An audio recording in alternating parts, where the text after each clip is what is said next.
The following is a chapter reading by the Worm Audiobook Project. Please support the original author at parahumans.wordpress.com. Thank you and enjoy. 3.5 A favor, he answered me, as if he needed to say it out loud to himself to believe it. The tone gave me pause. Had I misread him that first night, when I gave him credit for lung and assumed he was grateful? Yeah, I tried to sound confident. But I should explain things first. First off, the Undersiders offered me a spot on their team. I took it. His reaction was subtle. His chin rose a fraction, he shifted his weight fractionally, and the grips of his armored gauntlets tightened enough on his halberd to make a faint metal-on-metal screech. I think you'd better start making sense. Fast. He spoke in a calm voice, even as body language was making me want to back away. I took a deep breath, trying to calm my nerves. I've been thinking a fair bit about the conversation we had last Sunday. It seemed odd how you accepted I was a good guy as fast as you did. Would I be right in guessing you either have a lie detector built into your helmet or some power that works more or less the same way? He didn't hurry to give me a reply, taking a few moments before telling me, lie detectors can be fooled. Even mine. Well, tell me if anything sets an alarm ringing, or if your instincts tell you I'm lying. I was a good guy then, I'm a good guy now. I joined the Undersiders because you said you were having trouble getting info on the guys. Now I know their faces. I know their names they're using. I have a pretty good idea about what their powers do, and I know where they're living. His posture relaxed. He snapped the pole of his halberd against his back, and it snapped into place. If that's the case, then you've done us a great service. Would you be willing to come to the Protectorate headquarters and present that information to the team? My heart leapt. Meeting the local Protectorate, with Miss Militia, Triumph, Velocity, Dauntless, Battery, and Assault. I could imagine seeing their reactions to everything I'd found, telling them about my fight with Bitch, maybe about my part in the fight with Lung, if Armsmaster was cool with that, hearing their stories in turn. I can't. Why not? His response was so quick it was very nearly an interruption. His tone and posture were both hostile again in a flash. I was glad he wasn't still holding his halberd, because I think he might have pointed it at me. There's one more thing I need to find out for you, I said, raising my hands in a sort of surrender. I need to find out who their boss was. I couldn't tell him that, though. The less he knew, the less likely Tattletale would know I told him anything. At least, I was hoping that was the case. So tell me what you know, and then go find that last detail. I can't, I answered for the second time in 10 seconds, hating myself for doing it. You better have a good reason, or I'm dragging you to the PHQ, and we'll see how well you tease when you're in front of the entire team. Which would be a disaster. I swallowed hard. What if I told you there was a spy in the PHQ? You'd be setting off the lie detector. Try again. I bit my lip. I'd been hoping that phrasing it as a question would throw it off. There's something at play that's, for all intents and purposes, a spy in your ranks. Mostly true. What is it?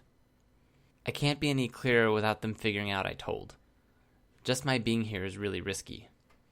If word got out as how Lisa's power worked, I was almost positive she'd know how. He stared at me for several long moments. The Tattletale girl.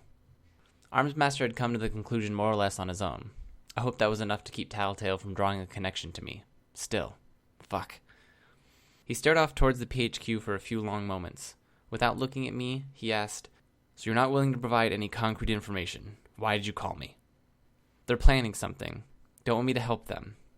I do this, maybe one or two other jobs. I'm sure I can get the last essential detail, and you'll have what you need to capture these guys. He didn't reply. So I asked my favor. I need to know that if things go sour, or if I need to sabotage their plan, I'll have you pull my ass out of the fire and keep me out of jail. What are they planning? I can't say, I admitted. If I told him, Lisa might know I ratted the team out from any changes in the response time, extra guards, or whatever else. However justified my silence was, I could see Armsmaster getting increasingly irritated. Is it murder? Is someone going to get hurt? No, I said. I'm pretty sure no civilians are going to get hurt, unless things go really wrong, which is something I'm hoping to prevent.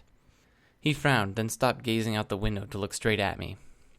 I'm not giving you any protection. I clenched my fists at my sides. This is the only thing I need, and you've got them.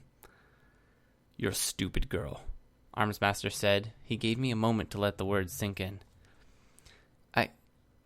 He didn't give me a chance to speak. He bowled over me, his voice rising as he spoke. "You're asking for my permission to carry out a major crime. At least, I assume it's a major crime, because you wouldn't be asking otherwise. You want me to stand by so you can play your little spy game with a team that has 2 murderers on it." 2? I could believe that Rachel had maybe killed someone at some point. Manslaughter, if nothing else. But who else would? Eyes wide, I asked him, "Who?" I didn't get to finish my question. Armsmaster talked over me until I shut my mouth and listened. "Do you think you're clever? In the real world, undercover cops have handlers. They have someone to report to, someone that they can call in backup at any time. You're a middle schooler with delusions of grandeur." "I'm not in middle school." "Oh, well," he crossed his arms. "I stand corrected on all accounts." The sarcasm in his voice was palpable. I protested, "And if I did have backup or a handler or anything like that, they'd know. The way I'm doing this is the only way this could work. Use your lie detector. You'll know I'm telling the truth about this." "I know you believe you're right. That doesn't make it God's honest truth." There was something about hearing all this from Armsmaster that made it twice as hard to take. I opened my mouth, but my brain just couldn't piece together a coherent response. I shut my mouth again. "Abandon the charade, little bug girl, before you bite off more than you can chew.